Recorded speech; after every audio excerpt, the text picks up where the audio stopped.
So this past week we had a men's community night, which featured Lee Corso coming to speak to the men of our parish. And it's kind of embarrassing for me because I was like acting like a little kid there, I think, who was totally starstruck. If you don't know who Lee Corso is, I used to play football for Florida State, and he was head coach of quite a few different places, including Indiana. And what he's most famous for is he's the one of the sportscasters on College Game Day. And that sports show, if you're not a college football fan, it's huge. It's like probably a pregame ritual for college students all across the country as they get ready to do their tailgating. They sit and they watch College Game Day, and so Lee Corso was this huge part of every Saturday that I had when I was at Florida State, right? Part of my college formation.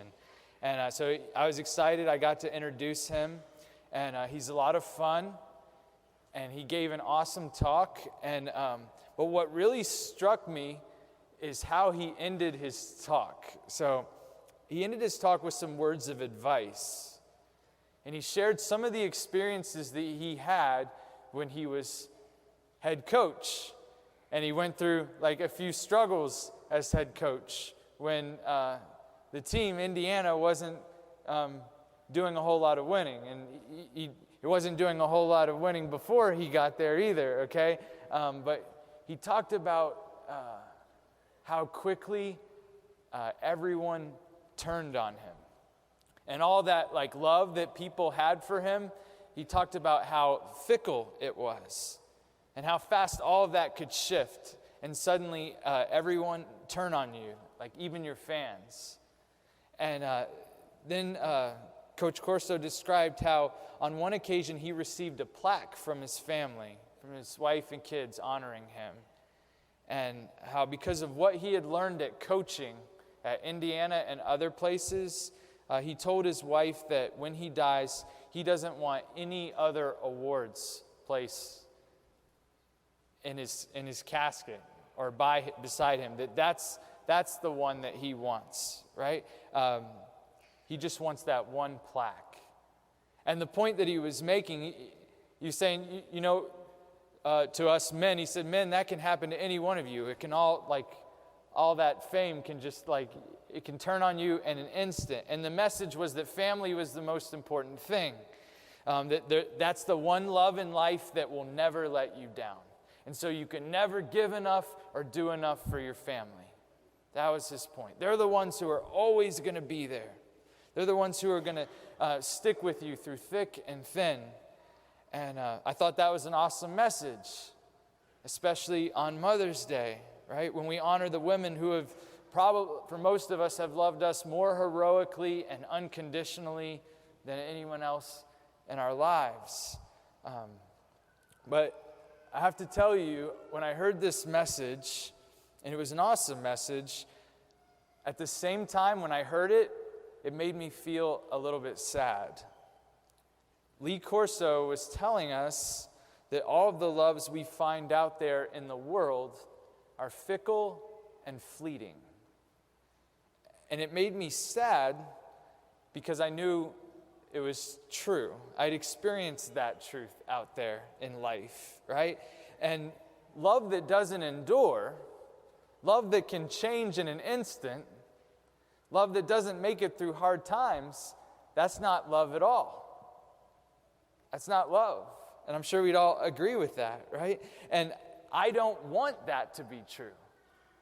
And that's why it made me a little bit sad. And perhaps my vocation to the priesthood gave me a little bit of a unique perspective when I heard it, because I'm one who doesn't have a wife or kids. And the loves that I have in my life is, of course, the Lord. But insofar as people goes, for the large part, it's all of you, right? And it immediately got me thinking, is our love as Catholic Christians a love that endures? Does it persevere? Right? Our readings this week, I think they challenge us to engage that very question. In our first reading, we heard about a struggle in the early Christian community in which the widows were being neglected. And that's when they ordained the first deacons to make sure that the widows were actually being cared for, right? Let's make sure that these people are actually being taken care of. In the second reading, we're called to realize that we are living stones being built into a spiritual house with Jesus Christ as the cornerstone. What does that mean for us? I think it means the simple reality that Christians are called to offer the world a love that has never been seen before, that isn't out there in the world, that you can't find anywhere else. That we offer a place where even though we lack family ties, that we are one house, and we share a common birth in our baptism. We even share in blood at the Eucharistic table. We share the same mother today as we offer our prayers to Our Lady. We all have the same Father, right? All of the images in our Mass are trying to help us to grapple with that reality, to come to see. We call each other brothers and sisters. Does that mean something? Are those relationships real? Because our job, I think, as Christians is to show the world a love that is not fickle. In the gospel today, Jesus describes the many rooms of the spiritual house. But the part that was striking for me this week was this. Philip says to Jesus, "Show us the Father, and that will be enough for us." Show us the Father, and that will be enough for us. Jesus didn't like that question. He responds, "Have you been with me for such a long time, and you still do not know me, Philip? If you've seen me, you've seen the Father," he says. I think he's frustrated because Philip hasn't recognized the spiritual family that's right in front of him. That's a good question for all of us to examine is, do we recognize our spiritual family? It's a love that we have for one another, and the love that we have for God. Is it real? Is it something that lasts? We profess every Sunday a belief in the communion of saints, that we are all connected, that we're all in this thing together. That's what the communion of saints means, that we're one people. And so the next thing I said to myself this week is, I want that. I desire that. I want to live in a world in which we are all in communion, right? And but you know what the problem is? Is people. It makes it really hard, right? A priest once told me, before I got ordained, he says, being a priest would be really easy if people weren't involved. I'm sure all of you feel that way when you go out into the world, right? When you go to try to make that happen and make these loving relationships happen, all of our weaknesses are just constantly smacking up against one another, right? And it makes it really, really challenging and really frustrating and kind of a daunting task that we can't just make it happen, and that's frustrating. But what we can do is make a decision on our part to love in that way. We can make the decision to make our love be different. Today being Mother's Day, I thought a lot about my own mother this week. And being a mom probably would have been easy if I wasn't involved, right? But I was. And that love that my mother has for me, it's pretty intimidating to think about trying to love other people who aren't her like that. It's pretty intimidating to think about trying to duplicate love like that.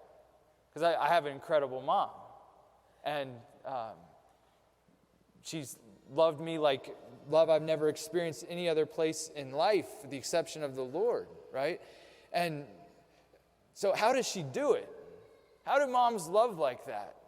And, I don't think my mom woke up one day and just decided to be world's greatest mom.